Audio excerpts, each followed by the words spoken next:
اور تیسرا کام تسبیحات. اللہ کا نام ہے نا اس میں. دیکھو لا الہ الا اللہ اس وقت نکلا نا جب جہاز ہچکولے کھانے لگا, تو ابھی کوئی بھی ہچکولے نہیں کھا رہا, ابھی نہ کوئی اللہ الحمدللہ کچھ بھی نہیں ہو رہا, تو ابھی لا الہ الا اللہ صبح 100 دفعہ, شام کو 100 دفعہ. تیسرا کلمہ پڑھ لیا سبحان اللہ والحمد للہ ولا الہ الا اللہ واللہ اکبر. یہ تیسرا کلمہ اللہ کو اتنا محبوب ہے, حدیث میں آتا ہے سورج جن چیزوں پہ طلوع ہوتا ہے, جتنی چیزیں ہیں ان سے زیادہ محبوب اللہ کو یہ کلمہ ہے. تو صبح 100 دفعہ تسبیحات میں رکھنے سے فائدہ یہ ہوتا ہے کہ یاد رہتا ہے انسان. آج کل تو بڑی خوبصورت خوبصورت تسبیحات آ رہی ہیں, بڑی ٹیکنیک, ان کو دیکھ کے انسان کا تسبیح پڑھنے کا دل چاہتا ہے, اور اس میں دھوکے بھی ہوتے ہیں. میں نے منگوایا تھا انٹرنیٹ پہ نا, تو ڈبہ آ گیا تھا اس میں تسبیح نہیں تھی. یہ بھی ہو رہا ہے, خالی ڈبہ. تو انٹرنیٹ پہ بڑے دھوکے ہوتے ہیں. تو 100 دفعہ صبح تیسرا کلمہ, تیسرا نہیں تو چوتھا کلمہ بھی ٹھیک ہے, لا الہ الا اللہ وحدہ لا شریک لہ لہ الملک ولہ الحمد وہو علی کل شیء قدیر. نبی صلی اللہ علیہ وسلم نے فرمایا لا الہ الا اللہ وحدہ لا شریک لہ لہ الملک ولہ الحمد وہو علی کل شیء قدیر. ابھی کوئی جہاز ہچکولے نہیں کھا رہا ہے. 100 دفعہ صبح یہ پڑھ لو, 100 دفعہ شام کو یہ پڑھ لو, بیٹھ کے پڑھ لو, چلتے پھرتے پڑھ لو. یہ کلمہ اللہ کو اتنا محبوب کہ آپ صلی اللہ علیہ وسلم نے فرمایا جس نے 100 دفعہ یہ کلمہ صبح پڑھا اس سے زیادہ نیکیاں کوئی شخص اپنے اعمال میں جمع نہیں کر سکتا سارا دن, سوائے اس کے جو اس سے بھی زیادہ مرتبہ پڑھے. تو بہت یہ اللہ کو محبوب کلام ہے. کتنا پیارا, لا الہ الا اللہ, اللہ کے سوا کوئی عبادت کے لائق نہیں ہے, وحدہ تنہا ہے, لا شریک لہ اس کے ساتھ کوئی شریک نہیں ہے, لہ الملک اسی کی بادشاہی, ولہ الحمد اسی وہی قابل تعریف, وہو علی کل شیء قدیر. اور یحیی و یمیت بھی درمیان میں لگا سکتے ہیں, اور وہ ہر چیز پر قدرت رکھتا ہے. یحیی و یمیت, وہی موت دیتا ہے وہی حیات. اللہ کو یہ کلمات اتنے محبوب کیوں ہیں؟ آپ کہیں گے اس میں کون سا ایسا قربانی ہے؟ اصل میں دنیا میں ہر چیز کا تذکرہ کیا جا رہا ہے جس سے انسان کا مفاد. اگر لوگ کسی ذات کو سب سے زیادہ بھولیں تو کس کو؟ اللہ.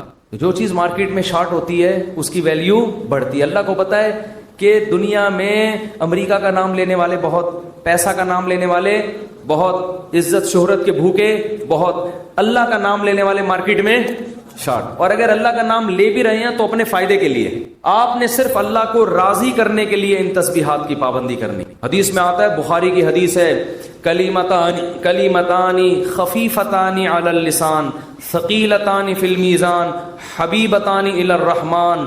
کیا خوبصورت کلام ہے. فرمائے 2 کلمے ایسے ہیں زبان پہ بہت ہلکے, ترازو میں بہت بھاری, اور الرحمن کو بہت محبوب. وہ فرمایا سبحان اللہ و بحمدہ سبحان اللہ العظیم. تو چلتے پھرتے انسان یہ پڑھ لیا کرے, اور کوئی مقصد نہ ہو کہ میں یہ وظیفہ پڑھوں گا تو میری شادی ہو جائے گی, میرے بچے ہو جائیں گے, اور وہ مامونی مجھے کہیں گے ان کے بچے. یہ چکروں میں نہ پڑھیں. اللہ کو اللہ کا نام لیں اللہ کو خوش کرنے کے لیے. اللہ کو اللہ کا نام لینے والے لوگ پسند ہیں, اور میں گارنٹی کے ساتھ لکھ کے دے دوں آپ کو, اس سے جو دل میں سکون ملے گا وہ سکون آپ کو کسی نفسیاتی ڈاکٹر کی کاؤنسلنگ سے اور کسی سائیکولوجسٹ کی کاؤنسلنگ سے نہیں ملے گا. آپ کو ایسا سکون ملے گا. آپ یہ پابندی تو کریں لیکن سکون کے چکر میں نہیں کریں, یہ پھر نہیں ملے گا سکون. اگر آپ نے ٹرائی کیا نا کہ میں اللہ کا نام لے کے دیکھتا ہوں سکون ملنا ہے کہ نہیں ملنا, پھر نہیں ملے گا. یہ تو ایک ویسے ہی اللہ کی طرف سے سہولت ہے.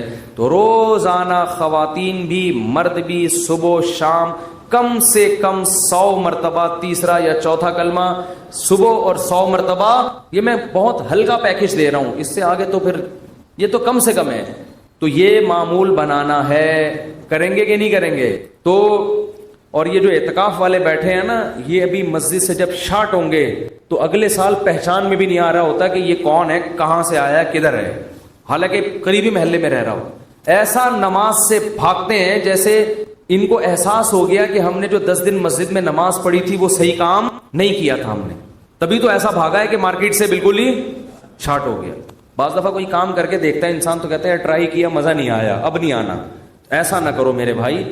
آپ کو 10 دن اللہ نے مسجد میں بٹھایا, آپ نے تکبیر اولیٰ سے نماز پڑھی, تراویح پڑھی, تو اب آپ کو اس کم از کم نماز ہی کو کنٹرول کر لو پورے سال. اکثر گناہگاروں کو توبہ اعتکاف میں نصیب ہوتی ہے, اکثر لوگ میں نے دیکھے. تو آپ اس توبہ پر قائم رہیں, مسجد سے تعلق بولو بھائی برقرار رکھیں. اور قرآن کی روزانہ تلاوت کا معمول ہو, اور ذکر کا معمول, دعا کا معمول, یہ 3 معمول گھروں میں پابندی سے بنانے, مردوں نے بھی اور خواتین کے جو ایام ہوتے ہیں جن میں وہ مینسز سے ہوتی ہیں, اس میں صرف تلاوت نہیں کر سکتی, وہ دعا بھی مانگ سکتی ہیں اور تسبیحات. اس تسبیح میں 10 دفعہ درود شریف اور استغفار کا بھی اضافہ کر لیں. جب 100 دفعہ تیسرا کلمہ ہوگا نا, اس سے پہلے 10 دفعہ درود شریف اور 10 دفعہ استغفار. تو یہ معمول بنائیں, اس سے انشاءاللہ سکون ملے گا. قرآن کہتے ہیں الا بذکر اللہ تطمئن القلوب, اللہ فرماتے ہیں اللہ کے ذکر سے دلوں کو سکون ملتا ہے.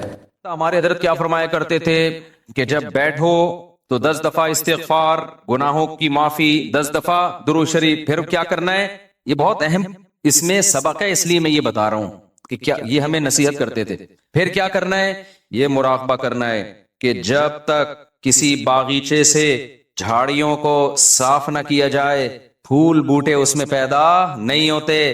تو جب تک دل میں دنیا کے جو گٹر اور دنیا کے محبت کے جو گٹر ابل رہے, اس کو گٹر ہی کہا کرو, دنیا مردار کی محبت کی کیا یہ گٹر ہے, دنیا مردار کی محبت کے گٹر, یہ جب تک بند نہیں ہوں گے اللہ کی محبت کے چشمے نہیں پھوٹیں گے. ایک ہی سوراخ سے گٹر کا پانی بھی نکل رہا ہو اور چشمہ بھی نکل رہا ہو, کبھی دیکھا آپ نے؟ بولو نا کیا ہو گیا بھائی. جس سوراخ سے چشمے نکلتے ہیں ان سے گٹر کے پانی نہیں نکلتے, اور جن سوراخوں سے, کراچی میں تو الحمدللہ یہ مثال سمجھانے کی ضرورت ہی نہیں ہے, ہر سوراخ سے گٹر کا پانی نکل رہا ہے. تو کبھی آپ نے دیکھا چشمے ابلتے ہوئے کراچی میں؟ تو جس دل میں دنیا مردار کے گٹر کا پانی ابلتا ہو, اس دل میں اللہ کی محبت کے چشمے نہیں پھوٹ سکتے. تو یہ حضرت فرماتے تھے یہ مثال سوچیں. کیوں سوچیں آگے بتا رہا ہوں میں. پھر ایک اور مثال سوچیں, اور یہ ہمارے سب اکابر بتاتے رہے ہیں, صرف ہمارے حضرت کی بات نہیں ہے. دوسری کیا مثال, کہ جب سفید کپڑوں کو نیل لگایا جاتا ہے اس میں چمک پیدا کرنے کے لیے, تو پہلے میل کچیل کو صاف کیا جاتا ہے. ڈائریکٹ نیل نہیں لگا دیا جاتا ورنہ عجیب سا لگے گا. پہلے اس کا میل اتارا جاتا ہے, اس کے بعد اس میں برائٹنس پیدا کرنے کے لیے, اٹریکشن پیدا کرنے کے لیے, اس گند اور میل کچیل کو دور کرنے کے بعد پھر اس کو نیل کے پانی میں ڈبویا جاتا ہے. پھر کیسا اجلا اجلا اور چمکتا ہوا نظر آتا ہے وہ. تو جب تک دل میں اللہ کے غیر کی محبت کا گند صاف نہیں ہوگا, اللہ کی محبت کے نیل سے دل چمکدار نہیں ہوگا. یہاں تک کھوپڑی شریف میں بات آ گئی ہوگی میرا خیال ہے. پھر حضرت فرماتے تھے پھر اس کے بعد کیا کرنا ہے. ابھی تو یہ سوچنا ہے نا, سوچنے کے بعد کیا کرنا ہے. پھر اس کے بعد قبلہ رخ بیٹھ کے لا الہ الا اللہ کی ضرب لگانی ہے. آپ لوگ یہ کام نہ شروع کر دیں, وجہ میں بتاؤں گا آخر میں. لا الہ کرتے ہوئے کیا کرنا ہے, دائیں طرف سر کو لے کے جانا ہے, اور توجہ یہ کرنی ہے کہ دل سے لا الہ کا مطلب کوئی معبود نہیں, کوئی محبوب نہیں, کوئی بھی نہیں ہے. دل سے کیا کرنا ہے, سب کو نکال کے باہر الا اللہ. پھر واپس گردن کو لانا ہے اور دل پہ چوٹ مارنی ہے, کس کی؟ الا اللہ. لا الہ الا اللہ, لا الہ الا اللہ. کوئی نہیں ہے, صرف کون ہے؟ اللہ. تو اس کوئی نہیں میں نا یہ سارا گند نکالنا ہے. یہ گاڑی بھی نہیں ہے, یہ بنگلہ بھی نہیں ہے, یہ پیسہ جس پہ رالیں ٹپکتی رہتی ہیں ہر وقت, اور کسی کو کوئی معشوق ہو اس کو بھی نکال دو اسی بہانے, موقع اچھا ہے.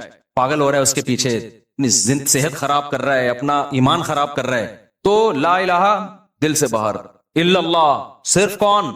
اللہ. جب بار بار یہ ذکر ہوتا ہے نا, لا الہ الا اللہ, لا الہ الا اللہ, لا الہ الا اللہ, لا الہ الا اللہ, لا الہ الا اللہ, آہستہ آہستہ ذہن بننا شروع کہ میرا معبود اور میرا محبوب کون ہے؟ الا اللہ, بس اللہ ہے. اس پہ میرا خیال ہے کسی کو علمی لحاظ سے اشکال ہو سکتا ہے, بھائی اس حدیث, اس ذکر کا اور اس اسٹائل کا قرآن و سنت میں کوئی ثبوت, اس ذکر کا تو ہے لا الہ الا اللہ کا, اس اسٹائل کا تو کوئی ثبوت نہیں ہے. تو خوب سمجھ لیں کہ بطور علاج جب کوئی چیز کی جاتی ہے نا, اس کو تصوف میں شغل کہا جاتا ہے. ایک ہوتا ہے ذکر, ایک ہوتا ہے شغل. تو جو بطور علاج کے جو چیز کی جاتی ہے, مائنڈ بنانے کے لیے کی جاتی ہے, اس کے لیے ثبوت کی ضرورت نہیں ہوتی, اس کے لیے ثبوت کی ضرورت نہیں ہوتی. اس کو سنت اگر کوئی سمجھے گا تو پھر کیا ہے, پھر یہ بدعت عمل ہے. بھائی قرآن و سنت سے اس انداز کا کوئی ثبوت نہیں ہے, لیکن ایک چیز تجربے سے ثابت ہو جائے کہ اس کا فائدہ ہو رہا ہے, اور فائدہ ہو کے وہ چیز حاصل ہو رہی ہے جو اللہ چاہتا ہے, تو پھر اس کے لیے ثبوت کی ضرورت نہیں ہے. ہاں اگر یہ اجتماعی سطح پہ لوگوں کو بلا بلا کے یہ سیٹ اپ شروع ہو جائے نا, تو پھر یہ بدعت کا ذریعہ ہونے کی وجہ سے کیا ہوگا, پھر ناجائز ہوگا. تو آپ یہ کام نہ کریں کوئی بدعت نہ بن جائے نہیں، لیکن ایک کام آپ لازمی کر لیں، جو میں نے اتنا لمبا چوڑا آپ کو یہ پورا طریقہ بتایا نا، آپ یہ نہ کریں یوں گردنیں، بعض لوگوں کے فرما بھی ٹیڑھا ہو جاتا ہے اس سے، یوں کرنے کے بعد پھر اٹھ ہی نہیں پا رہے نا، وہ ایسے ہی ہو گئے ان، تو یہ کام نہ کریں، بدعت کا کوئی ذریعہ نہ بن جائے، جب تک کسی شیخ سے باقاعدہ اصلاحی تعلق نہ ہو اور اس کی ہدایات اور رہنمائی نہ ہو، خود سے یہ کام نہ کریں، ایسی چیزوں سے بدعتیں پھر پھیلتی ہیں سوسائٹی میں۔ تو آپ نے کیا کرنا ہے، اللہ سے تعلق بحال کرنا ہے نا، تو اس کے لیے میں طریقے بتا رہا ہوں آپ کو، روزانہ صبح اور شام میں لا الہ الا اللہ کے ذکر کا معمول بنانا ہے، 10 دفعہ کم سے، دیکھو تبلیغ والے تسبیح بتاتے ہیں، تیسرا کلمہ 100 دفعہ، 100 دفعہ استغفار، 100 دفعہ درود شریف، صبح بھی اور شام بھی۔ اصل تو یہ ہے کیونکہ تیسرے کلمے لا الہ الا اللہ خود بخود آ گیا ہے، میں اس سے بھی آسان پیکج بتا رہا ہوں، اصل تو وہ ہے جو تبلیغ والے بتاتے ہیں، میں کیا بتا رہا ہوں اس سے بھی کہ یار وہ نہیں ہوتا تو لا الہ الا اللہ بیچ میں سے نکال لو نا، اسی کا وظیفہ پڑھ لو، اسی کو پابندی سے پڑھ لو۔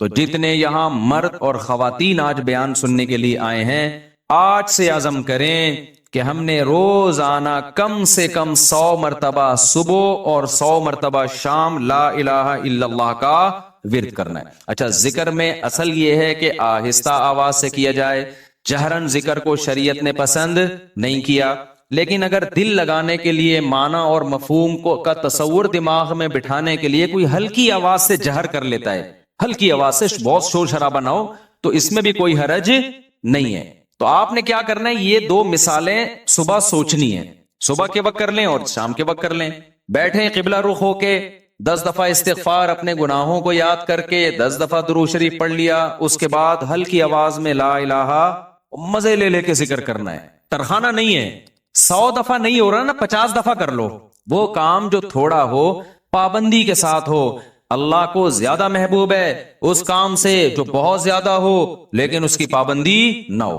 تو کیا کرنا ہے، ہلکی آواز سے لا الہ الا اللہ، لا الہ الا اللہ، اور تصور کوئی نہیں ہے، لا الہ کا مطلب اللہ قرآن میں کہتے ہیں افرأیت من اتخذ الہہ ہواہ، تم نے ایسے لوگ دیکھے جن کا معبود ان کی خواہشات ہیں، خواہشات کو اپنا خدا بنایا ہوا ہے۔ تو لا الہ میں آپ نے کیا تصور، میری خواہشات میرا خدا نہیں، جس کے دل میں بھی، وہ ہر آدمی کو پتا ہے مجھے کس سے زیادہ عشق چڑھا ہوا ہے آج کل، گاڑی سے زیادہ ہے، بنگلے سے زیادہ ہے، بحریہ ٹاؤن سے زیادہ ہے، یہ کس سے ہے، جو گھسا ہوا ہے نا دل کے اندر، کسی کو کسی چیز سے ہوتا ہے، کسی کوئی، یہ جو عاشق ہوتے ہیں نا جن کو حرام عشق ہو جاتے ہیں، ان کو کہا جاتا ہے اس محبوبہ کا تصور کر کے دماغ سے نکالو جو حرام عشق ہے، سمجھتے ہو کہ نہیں سمجھتے؟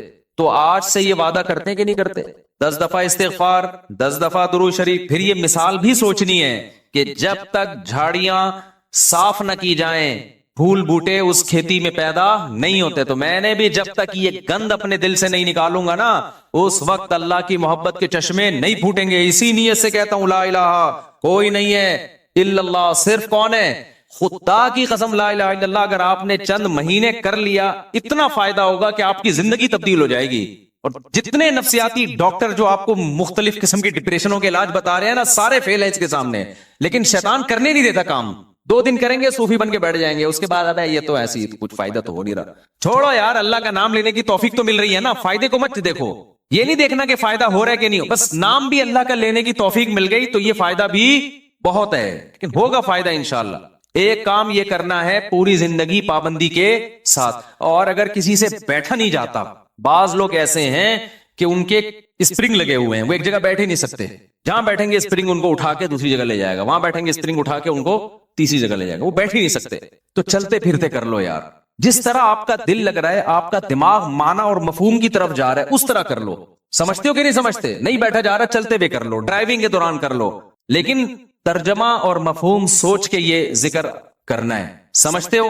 دوسرا کام، اللہ سے تعلق بحال کرنے کے لیے روزانہ ایک ٹائم دعا مانگنے کا معمول بناؤ، اللہ سے گڑ گڑا کے دعا مانگا کرو، دل لگے یا نہ لگے، باتیں کرنا سیکھو۔ لوگ کہتے ہیں ہمارے پاس الفاظ ہی نہیں ہوتے دعا کے، آ جائیں گے آہستہ آہستہ، جب کرتے رہو گے نا الفاظ بھی اللہ سکھا دے گا۔ آدم علیہ السلام نے جب توبہ کی ہے، قرآن سے پتہ چلتا ہے ان کے پاس الفاظ نہیں تھے کہ اللہ سے کیسے توبہ کروں، میں پریشان تھے، توبہ کے الفاظ نہیں تھے۔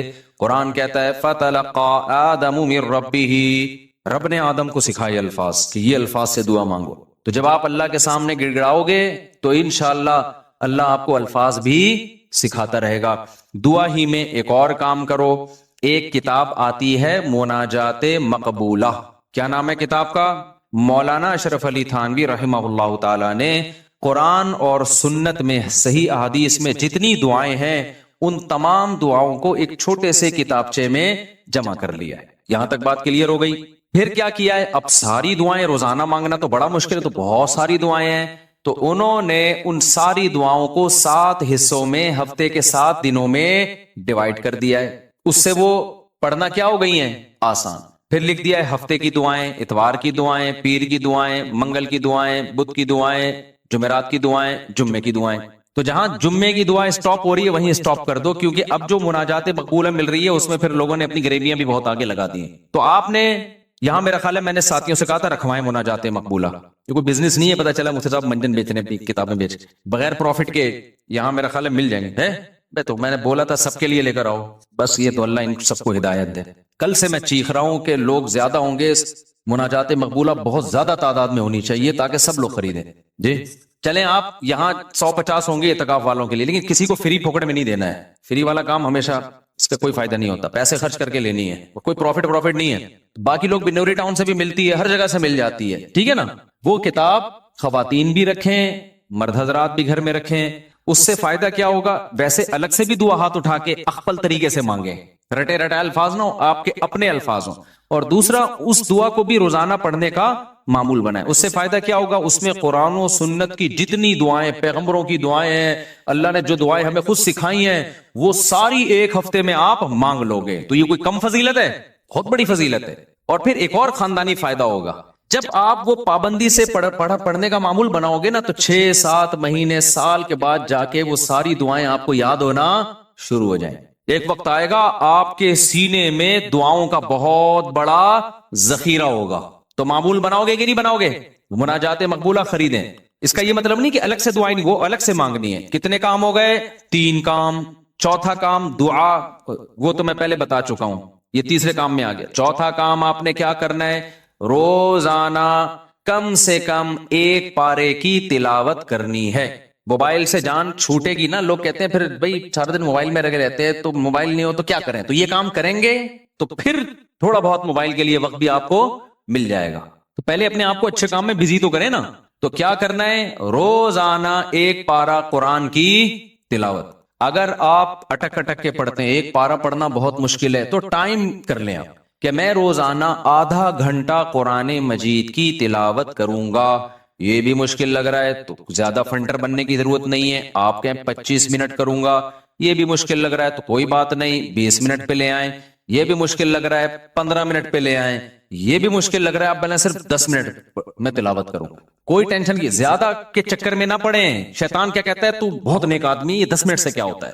سارا مسئلہ یہاں سے خراب ہوتا ہے. آپ 10 منٹ بیٹھ جاؤ قرآن لے کے. وہ 10 منٹ جو پابندی کے ساتھ ہو اس 2-3 گھنٹے کی تلاوت سے بہتر ہے جس میں 2 دن بہت بڑا ولی اللہ بنا ہوا ہے، اس کے بعد مارکیٹ سے شارٹ ہو گیا. آئی بات سمجھ میں؟ تو روزانہ کیا کرنا ہے؟ تلاوت کا معمول بنانا ہے. کتنے کام ہو گئے؟ 4. 5واں کام کیا کرنا ہے آپ نے؟ دیکھو قرآن میں تہجد کی اتنی زیادہ فضیلت اللہ نے بیان کی ہے نا کہ ایسا لگتا ہے کہ جو جنت میں جائیں گے وہ تہجد تو پڑھتے ہی ہوں گے لازمی. یعنی قرآن سے ایسا لگتا ہے، کہیں بھی ایسا نہیں ہے کہ جنتیوں کی صفت بیان کی اور تہجد کا اس میں تذکرہ نہ ہو. تو ہمت کر کے نا رات کو 2 سے 4 رکعتیں کم از کم پڑھنے کا معمول بنا لو. اور اس 4 اور جو دعا کرو گے نا وہ اسی 4 رکعتوں کے بعد، وہ جو ایک معمول میں نے بتایا نا دعا کا، کیونکہ سب سے زیادہ قبولیت کا وقت کون سا ہے؟ رات کا آخری. تو ہماری خواتین کو بھی ان چیزوں کا اہتمام کرنا چاہیے اور ہمارے مردوں کو بھی. آپ دیکھنا انشاءاللہ زندگی میں آہستہ آہستہ زبردست تبدیلی آنا شروع ہوگی، سکون آنا شروع ہوگا گھروں میں، اطمینان. ایک دم سے نہیں ہو جاتا سب کچھ، تھوڑا سا اللہ سے کنیکشن بحال ہونا شروع ہوگا. اور یہ تو ہے یعنی یہ فرائض واجبات کے بعد کی بات کر رہا ہوں. اور دوسرا جو اللہ کے مخلوق کے حقوق ہیں ان میں سب سے بڑا حق یہ ہے کہ مخلوق پہ پیسہ خرچ کیا جائے. انگریزوں والے اخلاق سے کچھ بھی حاصل نہیں ہوتا. لوگ تعریفیں کر دیتے ہیں بہت اچھے، گورا کیا کرتا ہے؟ مسکراتا بہت ہے، وہ کبھی غصہ نہیں آئے گا اس کے جیب. اچھی بات ہے، یہ کوئی بری چیز نہیں ہے. روکڑا نہیں گلتا اس کی جیب سے. بات آ رہی ہے سمجھ میں؟ ابے بھائی بس یہ کہہ کے بیان ختم کر رہا ہوں. گورا پتہ ہے کیا ہے؟ بہت اچھا ہے. کیوں؟ جب آپ سے ملے گا نائس ٹو میٹ یو، آپ سے مل کے مجھے خوشی ہوئی. جب بات کریں گے مسکرا کے، اچھی بات ہے، حدیث میں آتا ہے مسکرا کے بات کرنا صدقہ. کبھی کسی سے لڑیں گے نہیں اور بڑے تمیز سے سب کچھ، روکڑا نہیں نکلتا گورے کی جیب سے. آپ جو دیکھ رہے ہیں بل گیٹس وغیرہ بہت زیادہ پیسہ ان کے پاس ہے، تو یہ جو کر رہے ہوتے ہیں نا یہ ان کے چونی اٹھنی ہوتی ہے، سمجھتے ہو؟ یہ جو اتنا ٹرسٹ میں دے رہے ہوتے ہیں یہ ان کی چونیاں اٹھنیاں ہیں. تو اٹھنی نئی جنریشن کو تو اٹھنی کا مطلب ہی نہیں پتا کیا ہوتی ہے. نئی جنریشن جو ہے نا کچھ دنوں میں کہے گی کہ ہمارے ابا نا، ابے تو غریب آدمی، صرف 5,000 کا نوٹ تجھے جیب خرچی میں ملتا ہے، تجھے شرم نہیں آتی؟ یہ 5,000 کی یہ ویلیو ہونے والی ہے تھوڑے دنوں میں. تو خیر اللہ تعالیٰ نے ہمیں حکم دیا ہے وفی اموالہم حق للسائل والمحروم، ان کے مالوں میں جو ضرورت مند لوگ ہیں ان کا حق ہے. ایسے صدقات و خیرات کیا کرو جیسے گورا ٹائم پہ ٹیکس دیتا ہے. ان کے یہاں ٹیکس کی بڑی ویلیو ہے، اچھا شہری ہے، ٹیکس میں ڈنڈی نہیں مارتا. ہم ٹیکس بھی دیں گے لیکن ہم اپنے رشتہ داروں پہ، غریبوں پہ، ضرورت مندوں پہ ایسے تجوریوں کا منہ کھولیں گے کہ گویا یہ اللہ کی طرف سے ہم پہ ٹیکس ہے. کنجوسی ختم کرو معاشرے میں، زکات دیتے ہوئے جان نکل رہی ہے. حالانکہ کتنی تھوڑی سی زکات ہے یار، کتنی تھوڑی سی زکات ہے. بیٹیوں کے نام ہو رہا ہے زیور تاکہ زکات نہ دینی پڑے. خوشی خوشی دو یار، سال میں ایک دفعہ ایک اسلام کا رکن ادا کرنے کا موقع مل رہا ہے، اس سے بڑھا کے دیا کرو. 2.5% ہے، ہم 5% دیں گے جی، گریبی دے. اللہ بھی تو ہمیں ضرورت سے زیادہ دے رہا ہے کہ نہیں دے رہا؟ جتنا اللہ کے ذمے ہمارا رزق ہے وہ تو 2 روٹی ہے، صبح اور ایک شام، اور بالکل فٹ فاٹ رہتا ہے. لیکن اللہ پراٹھے بھی کھلا رہا ہے. اللہ ہم تختوں پہ بھی سو سکتے ہیں، لیکن اللہ نے سونے کے لیے ہمیں کیا دیے ہوئے ہیں؟ گدے دیے ہوئے ہیں. ہر چیز ہمیں اللہ نے، ایک جوڑا ہمارا گزارے کے لیے کافی ہے جو سطر کو ڈھانپ لے، لیکن پیٹیاں کھولو پوٹلوں کے پوٹلے نکل کے گریں گے نیچے. تو میرے بھائی اللہ کیا ہمیں ترسا ترسا کے دیتا ہے؟ ہماری ضرورت سے کئی گنا زیادہ. تو جب اللہ ہم سے مانگتا ہے تو ہمیں بھی چاہیے اللہ کے لیے اپنے ہاتھ کو کھلا رکھیں. تو جتنے خواتین یہاں بیٹھی بیان سن رہی ہیں، جتنے مرد، ہر مہینے معمول بنائیں کچھ نہ کچھ اماؤنٹ پابندی سے صدقہ کریں گے، اور اپنے بچوں کو سکھائیں. یہ بچوں کو پتہ ہے آج کل کیا سکھایا جا رہا ہے؟ بیٹا پیسہ جو ہے نا اس پہ کبھی کمپرومائز نہیں کرنا.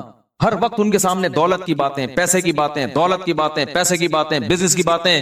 لہذا جس بچے کو جاب نہ ملے وہ کھمبے سے لٹک کے مرتا ہے. پھر وہ بچے کو توکل کی باتیں کرو، بیٹا پیسہ ویسا کچھ نہیں ہوتا، ٹھیک ہے اللہ نے ہمیں بہت دیا لیکن یہ سب کچھ نہیں ہے. اصل عمل ہے. اصل کیا ہے؟ عمل ہے. قارون جب اپنے خزانوں کے ساتھ نکلا تو غریبوں نے کہا پیسہ ہی سب کچھ ہے. اہل علم نے کیا کہا؟ بھائی یہ کچھ بھی نہیں ہے، اصل عمل ہے. یہ اہل علم نے کہا نا، قرآن میں کئی بار بتا چکا. تو اپنے بچوں کو سکھاؤ بیٹا پیسے کسی کی دولت دے کے رالے مت ٹپکانا. اصل کیا ہے؟ عمل ہے. صدقہ خیرات، یہ پیسے والا اگر صدقہ خیرات کرتا ہے تو بہت اچھا، نہیں کرتا تو بیٹا یہ پیسہ وبال جان ہے. تو بچپن سے ان کو عیدیاں دیا کرو تو ان کو بولا کرو کہ کچھ صدقہ کرو اس میں سے. ہمارے حضرت تو فرمایا کرتے تھے جب فقیر کو پیسہ دینا ہو نا بچے کے ہاتھ سے دلواؤ، تم دے کر آؤ جا کے، تاکہ اس کو پیسہ دینے کی عادت پڑے. اپنے بچوں کے سامنے اپنی بہنوں پہ خرچ کیا کرو، اپنے رشتہ داروں پہ خرچ کیا کرو، تاکہ ان کو بھی بڑے ہو کر عادت پڑے کہ ہم نے بھی کیا کرنا ہے؟ اپنے بہن بھائیوں پہ خرچ کرنا ہے. ابا مر رہا ہوتا ہے، وصیت کر رہا ہوتا ہے میری بیٹیوں کا خیال کرنا، اگلا بول رہا تھا تو نے کون سا اپنی بہنوں کا خیال کیا کبھی زندگی میں؟ دادا یہی حسرتیں لے کے دنیا ہے، ان کی بہنوں کی تو وراثتیں کھا کے بیٹھا ہوا ہے ابا ہمارا، پھوپھیوں کی وراثتیں کھا کے، ہوتا ہے نا ابا نے سارا وہ اسی سے تو چل رہا ہے. تو بھائی دل بڑا کرو گے تو اللہ بھی کیا کرے گا؟ ہاتھ اپنے بڑھے گا. اور دل کنجوس کرو گے نا، بچا بچا کے گلک لا کے دیے ہوئے بچوں کو. گلک میں میرے اللہ کا بڑا فضل ہے، جب میں بچپن میں گلک رکھتا تھا نا تو مجھ سے 2-4 دن تک چلا ہی نہیں جاتا تھا. وہ اس کے بعد لات مار کے توڑتا تھا، بھائی جا کلفی کھا، آئس کریم کھا. یار ہم جاتے تھے ٹافیاں کھا رہے ہوتے تھے اور پتہ نہیں کون سی چھالیاں اور سوپ، ہم سے ہوا ہی نہیں یہ کام. اللہ نے بچایا ہمیں اس لعنت سے. اب گلک یار ایک ٹینشن ہے بھائی، مجھے کلفی کھانے کا بھی دل چل رہا ہے، دل چاہ رہا ہے، اور پیسے میں چمنی کس میں ڈال رہا ہوں؟ گلک میں. ٹینشن ہے یار. کھاؤ، کل کس نے دیکھی ہے؟ اسراف نہ کرواؤ کہ وہ بھیک مانگ مانگ کے کھانا شروع کر دے لوگوں سے. لیکن بچوں کا دل کیا کرو، جب عیدیاں دیا کرو بیٹا بھائیوں کو بھی کھلانا، باہر دوستوں کو بھی کھلانے والا بن. کھانے والے دنیا میں بہت ہیں، پھوڑنے والے کیا ہیں؟ بہت ہیں، کھلانے والے کم ہیں. اللہ کی عادت کھانا ہے یا کھلانا ہے؟ تو اللہ کو پسند بھی کون ہے؟ کھلانے والا. اور خوب سمجھ لو، زیادہ زیادہ غریب ہو جاؤ گے نا، لوگ کہتے ہیں بھائی غریب نہ ہو جائیں. حدیث میں آتا ہے سب سے بہتر صدقہ وہ ہے تأمل الغنا وتخشى الفقر، جس صدقے میں تمہیں ڈر لگے کہ کل میں غریب نہ ہو جاؤں، اور صدقہ نہ کرنے میں امیدیں ہوں کہ مالدار ہو جاؤں گا. اس کنڈیشن میں جو صدقہ کیا جائے گا وہ کیا ہے؟ سب سے بہتر. تو ایسا نہ ہو کہ حاتم تائی کی قبر پہ جا کے لات مار دیں اور سب چیریٹی کر کے کل بھیک مانگنے آئے ہیں مجھ سے چندہ. تو میں تو موٹیویشن کے لیے کہہ رہا ہوں، لیکن جو کنجوسی مارکیٹ میں چل رہی ہے وہ مسلمانوں کا کلچر نہیں ہے. یہ ہم لوگوں نے غیر مسلموں سے سیکھی ہیں یہ چیزیں. نہ وہ تو بیوی پہ خرچ کر رہے ہیں، نہ وہ اولاد پہ خرچ کر رہے ہیں، وہ تو 2 بچے پیدا کم وقت اس لیے کر رہے ہیں 2 سے زیادہ نہ ہو کہ خرچ نہ کرنا پڑ جائے ان کے اوپر. تو جس کم وقت کی یہ سوچ ہو کہ اپنی اولاد کے لیے، اولاد پیدا کرنے کے لیے تیار نہ ہو کہ خرچ کرنا پڑے گا، ان سے کیا سخاوت کی امیدیں لگاؤ گے بھائی آپ؟ وہ آپ کو سخاوت سکھائیں گے؟ خرچ کرنے کا سب سے بہترین محل تو ماں باپ اور اولاد ہیں، انہی کے لیے تو انسان کماتا ہے. کوئی بات نہیں، پیدا ہوں گے کھلائیں گے، کوئی بات نہیں. اور بچے کہے نا کہ ابا کھانے کو روٹی نہیں ہے، بیٹا روٹی ضروری نہیں ہے، اللہ پیٹ ضرورت کا. ہمارے نبی کو تو 40 دن روٹی نہیں ملتی تھی. کوئی ضروری نہیں ہے، جتنی ضروری ہے اتنی اللہ دے دیتا ہے. باقی اللہ زیادہ دے رہا ہے تو شکر ادا کرو، نہیں دے رہا تو کیا کرو. آج لوگ کہتے ہیں غربت کی وجہ سے نا لوگ ڈپریشن میں جا رہے ہیں، خودکشیاں ہو رہی ہیں. بھائی غربت کی وجہ سے نہیں، تربیت نہ ہونے کی وجہ سے ہو رہا ہے یہ. پہلے بھی غریب ہوتے تھے لیکن مائیں سکھاتی تھی، باپ سکھاتے تھے، بیٹا آج روٹی ہے ٹھیک ہے، اور نہیں ہے تو کیا ہے، صبر کرو. میں ایک واقعہ سنا کے بس بیان کو سمیٹتا ہوں. ایک بزرگ کا واقعہ ہے کہ ان کے پاس نا ایک طالب علم پڑھا کرتا تھا. پہلے زمانے میں کیونکہ وسائل بہت کم ہوتے تھے دینی مدرسوں کے پاس، طلبہ بہت سے بھوک میں پڑتے تھے. تو ایک طالب علم تھا، وہ اب کبھی مدرسے میں روٹی مل رہی ہے کبھی نہیں مل رہی. تو وہ بزرگ تھے، وہ بھی اسی کے ساتھ جب بھوکے رہتے، جب روٹی ہے تو ٹھیک ہے، بھوکے نہیں ہے تو کھا لیا، چلو جی روٹی ہے تو کھا لیا. امام ابو یوسف جو امام ابو حنیفہ کے شاگرد ہیں نا، پتہ نہیں کتنے سال انہوں نے صرف دہی اور سوکھی روٹی پہ گزارا کیا ہے، پھر جا کے علم حاصل کیا ہے. اگر اس طرح کے ان کو تربیت دی جاتی کہ کامیاب وہ ہے جو پراٹھے پھوڑ رہا ہے اور یہ کھا رہا ہے، تو وہ تو ابو یوسف تھوڑی بنتے. پھر وہ قاضی القضاء، اسلامی دنیا کے جو سب سے پہلے مسلمان جج تھے نا، سب سے بڑی آبادی پہ، وہ امام ابو حنیفہ کے شاگرد ابو یوسف رحمۃ اللہ علیہ تھے. وہ پیڑے کھا کے نہیں بنے ہیں، وہ سوکھی روٹیاں کھا کے. مولانا طارق جمیل صاحب کی آج لوگ عیش و عشرت دیکھتے ہیں، کئی مہینے ابلے ہوئے چاولوں پہ گزارا کیا ہے. تو وہ جو بزرگ تھے نا، ان کے شاگرد نے کیا کہا، جب کھانا ہوتا نا تو وہ کھلا دیتے، جب کھانا نہیں ہوتا تو وہ بزرگ کہتے کہ بیٹا آج ہم اللہ کے مہمان ہیں، آج ہم کیا ہیں، آج اللہ کھلائے گا. مطلب ہے کہ کوئی کھانے کا انتظام اللہ کھلائے گا، کہ یہ مطلب ہوتا ہے کہ کوئی انتظام، بس اللہ تسلیاں دے گا، یعنی صبر کی توفیق دے گا. تو ویسے ہی ہوتا ہے. ایک دن وہ بیچارہ بیٹھا ہوا، تو بزرگ اس نے پوچھا کہ کھانا ہے، انہوں نے کہا ہے. تو وہ طالب علم رونے لگا. یہ تربیت کی بات بتا رہا ہوں آپ کو، آج کل یہ تربیت نہیں ہے.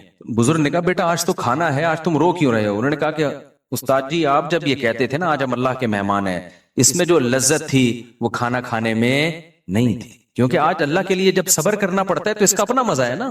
روزے میں بھی تو ہم بھوکے پیاسے رہتے ہیں، لیکن اس کا ایک لطف ہے. یہ کس کے لیے رہتے ہیں؟ یہ اللہ کے لیے رہتے ہیں. ویسے کوئی ہمیں بھوکا پیاسا ذرا رہ کے، تو ڈاکٹر کہہ کہ تھک گئے، کم کھاؤ، کم کو مانتا ہے، خود ڈاکٹر نہیں مانتا اپنی بات. ادھر میں بیٹھا ہوا تھا، میں طلبہ کو نا یہاں لڑکوں کو سمجھا رہا تھا، دیکھو بریانیاں شریانیاں نہیں پھوڑا کرو، ایکچولی ہماری ڈائٹ یہ ہونی. میں بہت زبردست کھانا آیا، میں نے بھی پھوڑ دی بیٹھ کے. مجھے خود یاد نہیں تھا کہ میں ابھی تھوڑی دیر پہلے نصیحتیں کیا کر رہا تھا، ابھی پرسوں کی بات ہے. تو یہ مجھے کہنے لگے آپ تو سمجھا رہے تھے یہ کھاؤ. میں نے کہا بھائی اس تقریر کو الگ رکھ، کھانے کے بعد دوبارہ ہم اس پہ ڈسکس، ابھی بھوک لگ رہی ہے، پھوڑنے تھے.